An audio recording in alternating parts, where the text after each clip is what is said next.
It's a cross-section of some Chevening alumni and some of the vocal commentators in Nigeria's financial markets. The budget, like we know, is an installment in the nation's growth and development plan. Analyzing President Muhammadu Buhari's budget of economic recovery and growth from the financial market standpoint, the experts began by querying the exchange rate assumption of 305 naira to the dollar.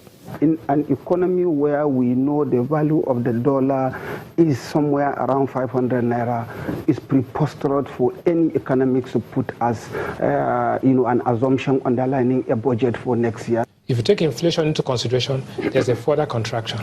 If you take population growth into consideration, there's a further contraction. So in reality, what we should be having is an increased expenditure.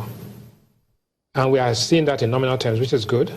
But in reality, we are actually spending less. Another concern of the analysts is the budget deficit of 2.26 trillion naira expected to be financed by foreign and domestic borrowings.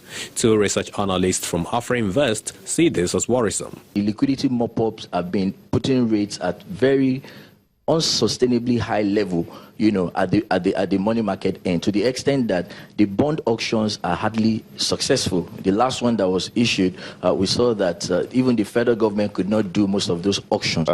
Even if you assume that they're able to completely expend 1.2 trillion, if you look at the structure of the Nigerian economy, government expenditure makes up less than 6% of GDP.